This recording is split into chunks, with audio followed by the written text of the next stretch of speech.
এত বড় নারী চরিত্র বিশ্বের ইতিহাসকে আমি চ্যালেঞ্জ করতে পারি। আমি রাধাপদ ঘোষ, বহু গ্রন্থ আমার বাড়িতে আছে, 3খানা বিশ্বের অনেক গ্রন্থ আমার কাছে। আমি প্রমাণ করতে পারি বিষ্ণুপ্রিয়ার মতো নারীর চরিত্র বিশ্বের ইতিহাসে নাই। এইটুকু বাচ্চা মেয়ে কেঁদেই যায়, আস্তে আস্তে কেঁদেই যায়, চোখের জল দর বিগলিত ধারায় প্রবাহিত হয়, জল যেন শুকায় না। ও মায়েরা আকুল হয়ে কাঁদছেন, কিন্তু কাঁদলে তো দেখা হবে।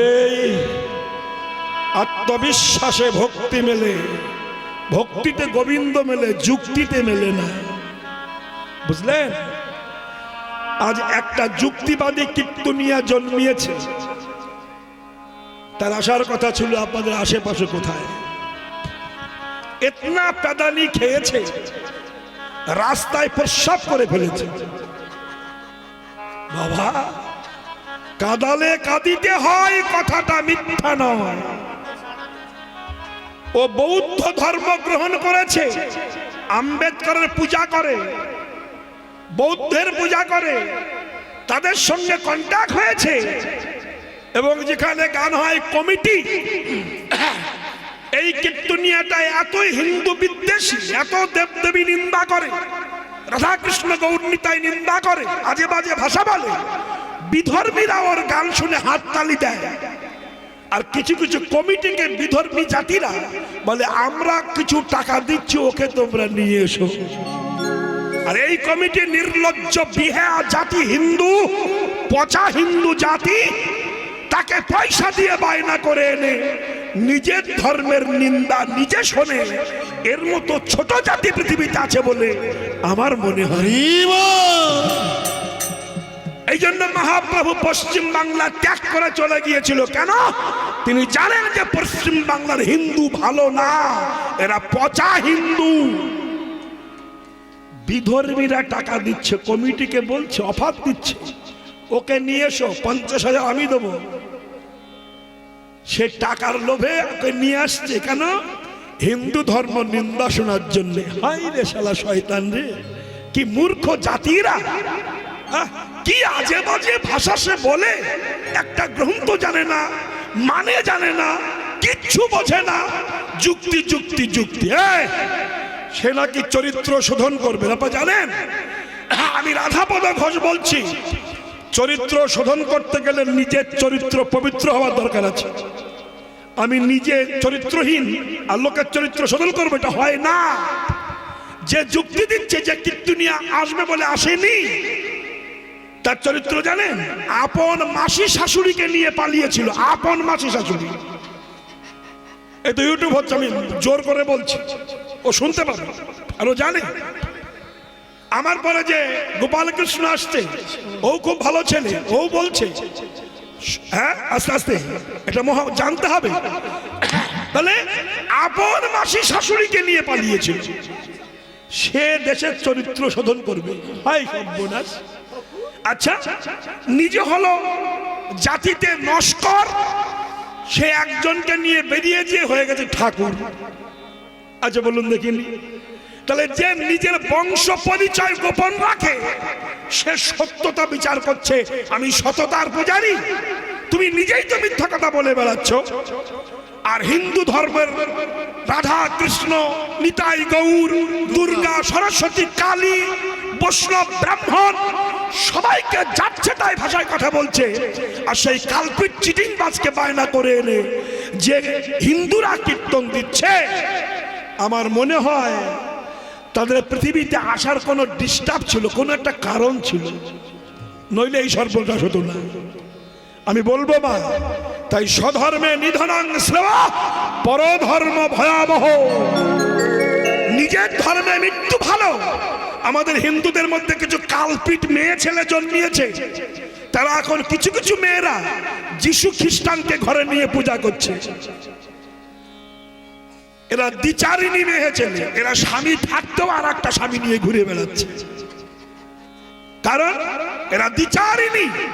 নিজে যে কুলে জন্মগ্রহণ করেছি সেই কুলে ভগবান আছে, আমি তাকে ভজন করব, কিন্তু স্বধর্মে নিধনাংশ ও পরধর্ম ভয়াবহ। নিজের ধর্ম ত্যাগ করে যে পরধর্ম গ্রহণ করে, তার মতো কালপিট পয়জান পৃথিবীতে রাখার থেকে মেরে দেওয়াই ভালো। ও রাখাই যাবে না, সমাজ ধ্বংস করে দেবে। আপনারা জানেন, যারা ইতিহাস পড়েছেন, মাইকেল মধুসূদন দত্ত স্বধর্ম ত্যাগ করে একটা মেম বিয়ে করে খ্রিস্টান ধর্ম গ্রহণ করেছিল। তার পরিণতি কি হয়েছিল কেউ জানেন? শেষ জীবনে খেতে পায়নি, ডাক্তার দেখাতে পারতো না, একা একা পড়ে থাকতো। কোন খ্রিস্টান, কোন যিশু তাকে রক্ষা করেনি। যদি না আমাদের ঈশ্বরচন্দ্র বিদ্যাসাগর না থাকতেন, তাহলে শেষ জীবনে কলকাতার হসপিটালে মাইকেল মধুসূদনের চিকিৎসাটাও হতো না। তাহলে স্বধর্মে নিধনাংশ ও পরধর্ম ভয়াবহ। নিজের ধর্ম পালন করে চলুন। যে আপনার হিন্দুর আসরে কীর্তন, আসরে কীর্তন গাবার নাম করে কীর্তনের ধর্মটাকে নষ্ট করে হিন্দু ধর্মকে কালিমার ছিপিয়ে দিয়ে বৌদ্ধ ধর্ম প্রকাশ করতে চাইছে, তাকে বায়না করে কীর্তন দিচ্ছেন। সাবধান, হিন্দু জাগো, জেগে ওঠো। আর কত মার খাবে তোমরা, একটু ভাবা দরকার তো। তাই মহাপ্রভু তিনি জানতেন যে পশ্চিম বাংলার হিন্দু ভালো না, তাই চলে গিয়েছিলেন পশ্চিম বাংলা ত্যাগ করে। যতদিন বেঁচে ছিলেন লীলাচলে পুরীধামে ছিলেন, সেখানে অসুবিধা আছে। আস্তে আস্তে আস্তে অতএব মা সেই বিষ্ণুপ্রিয়া কেঁদেছেন। যখন কাঁদছেন 24খানা বৎসর, ভগবান ভক্তের ক্রন্দনের প্রতিধ্বনি শুনে, একটু শুনুন মা কি হলো দেখুন। বহুদিন পরে একদিনের তরে অদ্বৈতের ঘরে প্রভু এসেছেন ফিরে। এদিকে বিষ্ণুপ্রিয়ার আখি দিবানিশি ঝরে। প্রভু দয়াময়, আমায় দেখা না। হঠাৎ শুনতে পেল যে অদ্বৈতের ঘরে নিমাই ফিরে এসেছে। আচ্ছা ও মায়েরা, ও মা সকল, যেই ফিরে এসেছে শচী মাতা নিতাইকে বলল, নিতাই বাবা অবধূত একটু জানাশোনা নিমাইকে ডেকে আন না। কতদিন তার মুখ দেখি না, কতদিন আমি দেখতে পাই না। বাবা একটু নিমাইকে যে বল আমাকে শেষ দেখাটা দেখে যাক। নিতাই বলল, মা আমার কথায় কি সে আসবে? জানা একটু বল না বাবা, আমি আর পাচ্ছি না, আমি জগৎ থেকে চলে যাব, আমার হয়তো আর নিমাই দেখা হবে না। যা যা।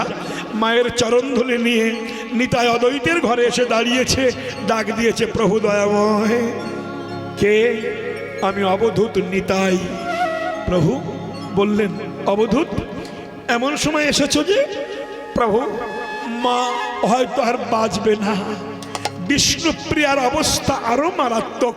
প্রভু তুমি একবার চলো, শেষ দেখাটা দেখে এসো।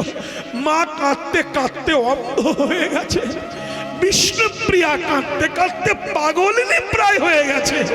তুমি চলো একবার দেখে এসো, তোমাকে দেখলে তাদের জ্বালাটা একটু নির্বাপিত তো হবে।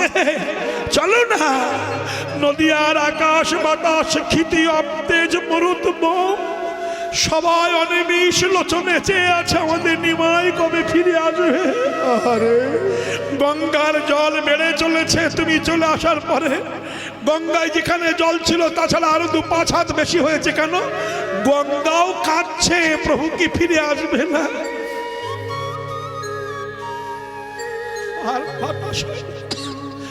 আর বাতাস হচ্ছে না, স্তম্ভিত হয়ে গেছে, গাছের পাতা আর নড়ে না। চলো না গো, দেখতে যাবে। মহাপ্রভু বলল, বিষ্ণুপ্রিয়া অবধূত, সংসার ত্যাগ করে আমি এসেছি, ওই সংসারে আমি আর ফিরে যাব না। শোনো অবধূত, যদি মা কেঁদেই থাকে, আমাকে দেখতে চায়, তুমি বাড়ি চলে যাও, আমার মাকে আমার কাছে নিয়ে এসো। দেখুন ভজন কাকে বলা হয়? যারা ভগবানকে ভজন করেন, ভগবান তাদের মাথায় পরীক্ষার বোঝা তুলে দেয়। এই বোঝা নিয়ে সোজা হয়ে যদি কেউ ভগবানের চরণ প্রান্ত পর্যন্ত পৌঁছাতে পারে, এসে আর ভগবানের দাস হওয়া লাগে না, ভগবান তার দাস হয়ে থাকে। তাই হয়েছে। শোনো বধূ, তুমি মাকে নিয়ে আসবে, নদিয়ার নরনারী সবাই আসবে সারি সারি, আমি তোমাকে নিষেধ করি, তোমাকে করে দিই মানা, বিষ্ণু প্রিয়াকে যেন আমার কাছে এনো না। বুঝেছেন? সবাই কাঁদবে, বিষ্ণু প্রিয়াকে যেন এনো না। ব্যাস, অবধূত গেছে। মা, ও মা, মা। সচি বলল, এসেছে আমার নিমাই এলো না মা, তোমাকে যেতে বলেছে। সচি দেবী বলল, বৌমা বিষ্ণুপ্রিয়াকে মা গুছিয়ে নে, চল নিমাইকে দেখে আসি। মাথায় বজ্র ভেঙে পড়েছে। অবধূত বলছে, মা সবাইকে যেতে বলেছে, বিষ্ণুপ্রিয়াকে যেতে নিষেধ করেছে। বিষ্ণুপ্রিয়া আছাড় খেয়ে ভূমিতলে পড়েছে, আছাড় খেয়ে ভূমিতলে পড়েছে। সচিমাতা চলে যায়, একাকিনী বিষ্ণুপ্রিয়া কাঁদে ঘরের বারান্দায়। নদিয়ার নরনারী হাজারে হাজারে ছুটে যায়, বিষ্ণুপ্রিয়া কাঁদে একাকিনী ঘরের বারান্দায়। নদিয়া নাগরী বিষ্ণুপ্রিয়াকে ক্রিটিসাইজ করছে, উপহাস।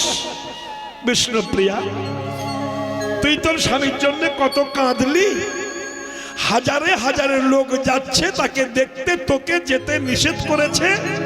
তোর মতো ভাগ্যহীনা রমণী পৃথিবীতে আছে বলে তো মনে হয় না। বিষ্ণুপ্রিয়া চোখের জল মুছে বলছে, বাজে কথা বলিস না কেন, আমার মতো সৌভাগ্যবতী রমণী জগতে আর হয় না। পারবেন? আপনার স্বামী পাশের গ্রামে এসেছে 24 বছর পরে, আপনার মুখ দর্শন করবে না, আপনি কি কথা বলতে পারবেন?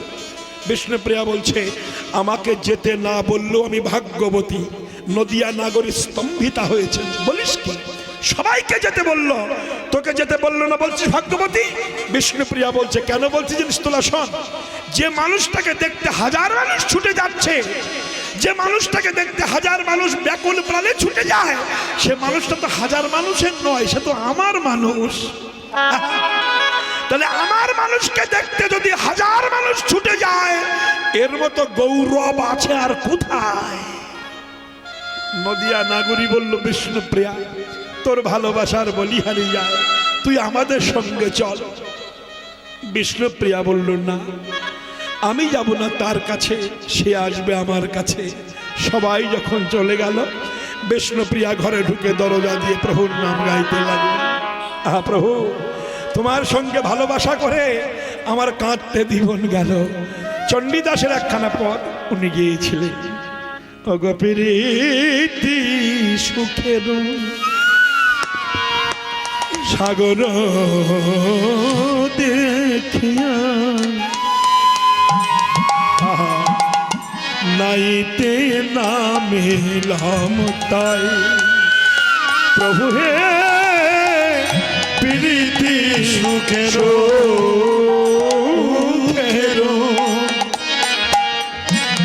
সাগর দেখিয়া নাইতে নামিলাম অগনাইয়া উঠিয়া ফিরিয়া চাহিতে নাইতে ফিরিয়া চাহিতে, প্রভু হে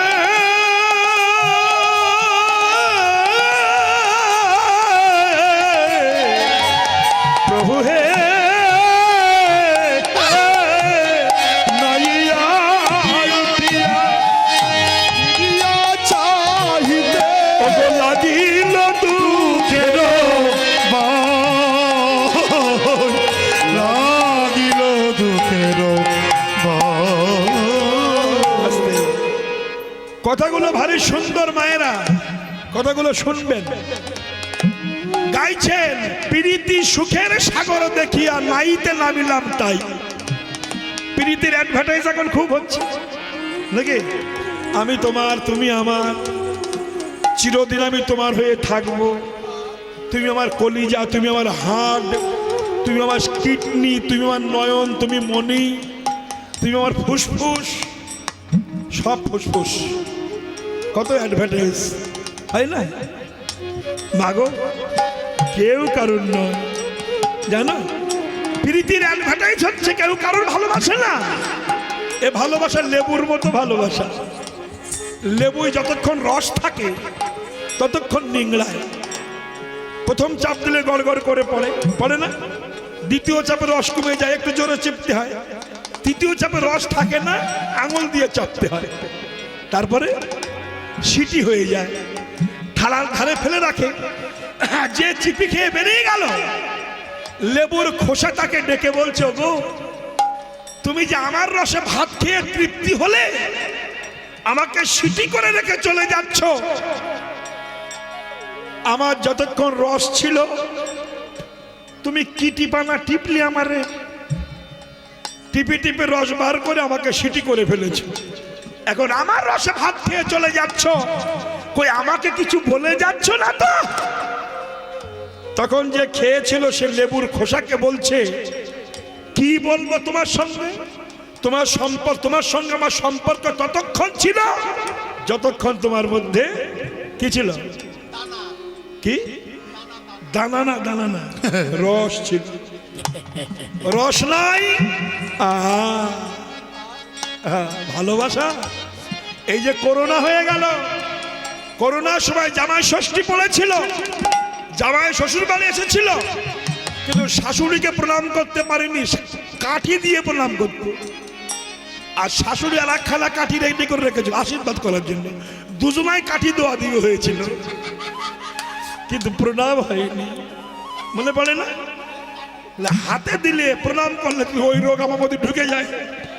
ভালোবাসা কোথায়?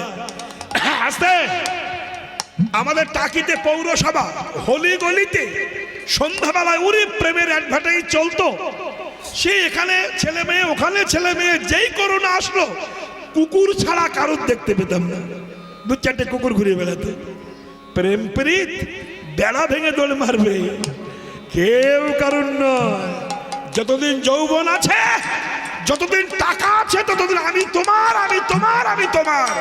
তোমার ছাড়া থাকতে পারবো না, তোমায় না দেখলে বাঁচি না। আর যেই যৌবন চলে যায়, পয়সা চলে যায়, তখন সেই বলে তোমাকে আর দেখতে ইচ্ছা করে না, তোমার মরণ হয় না। এই তো সংসারের ভালোবাসা, এই তো দোয়া নোয়া, এই তো প্রেম, এই তো প্রীতি। বুকে হাত দিয়ে বলুন তো, ভালোবাসা করে পীড়িত করে কে কতটুকু সুখী আছেন বলুন? 2 মিনিট সুখের জন্যে বংশ নষ্ট, সম্মান নষ্ট, ভবিষ্যৎ নষ্ট, আয়ু নষ্ট। তাহলে এটা না করে যদি এই প্রেমটা আমি গোবিন্দের সঙ্গে করতে পারতাম, আমি হৃদয়ের সঙ্গে করতে পারতাম, তাহলে এই সর্বনষ্ট হতো না। প্রীতির পরিণতি। তাই বিষ্ণুপ্রিয়া কেঁদেছেন, সখী রে প্রীতি সুখের সাগর দেখিয়া নাইতে নামিলাম তাই।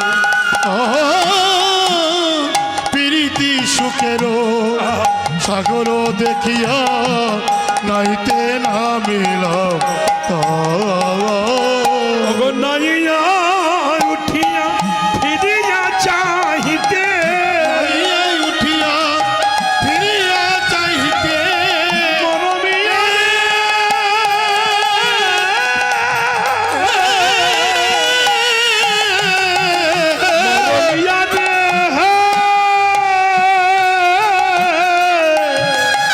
নাইয়া উঠিয়া ফিরিয়া চাহিতে,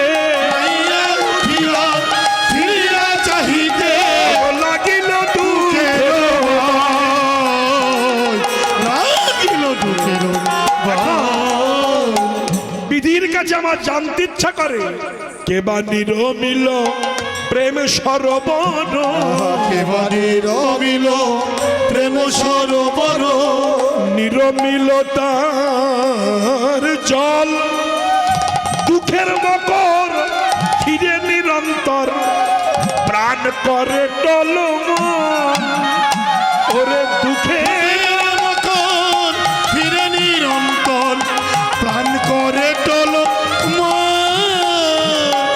গুরুজন জ্বালা জলের শিয়ালা, নয়ন জ্বালা জলের শিয়ালা পরশি জিয়ালো মাছে পরশি জিয়ালো মাছে কুলো পানি ফল কাটায় সকল আর গুলো পানি ফল কাটায় সকল মরমিয়া রে আমার মরমিয়া রে গুলো পানি ফল কাটায় সকল সলিল বেরিয়া আছে চলিল বেরিয়া কলঙ্ক পানা সদা লাগে গায় কলঙ্ক পানায় সদা লাগে জাগতিক জগতে ছেলে মেয়ে প্রেম ভালোবাসা করলে লোকে যখন বলে বড্ড লাগে না লাগে না কেমন লাগে না হ্যাঁ, চাপ! সুবংশের সন্তান হয়ে লেখাপড়া শিখে পীড়িত করে বেড়াচ্ছে এক চাপ! ভীষণ সেন্টিমেন্টে লাগে কিন্তু কৃষ্ণের সঙ্গে ভালোবাসা করে যখন কলঙ্কিনী বলে গৌরব বেড়ে যায় কেন আমি গোবিন্দকে ভালোবেসেছি আস্তে আস্তে গলায় মালা কপালে তিলক দিয়ে রাস্তা দিয়ে যান আপনার পিছনে কিছু হন্যে কুকুর লেগে যাবে দেখবেন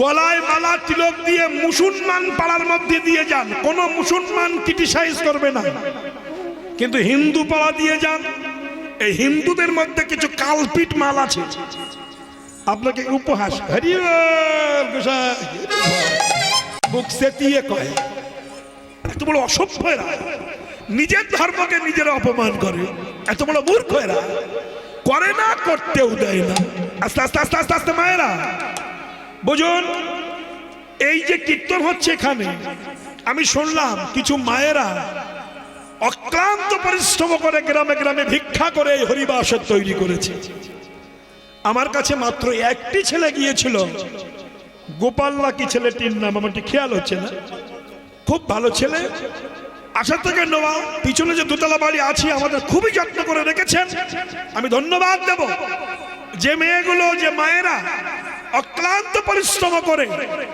কায়িক পরিশ্রম করে গ্রামে গ্রামে কত ঘাত প্রতিঘাত খেয়ে এত সুন্দর রুচিসম্মত একটা হরিবাসর তৈরি করেছে এই প্রেজেন্টেশন কেউ দিতে পারবে না কোটি টাকা হয়তো গ্রামের লোক ইনকাম করতে পারে কিন্তু এই পরিবেশ তৈরি করা বড় কঠিন যদি আমার মায়েরা না থাকতেন বেটা ছেলে যে গ্রামে করেনি করব না কিন্তু পিছিয়ে থাকা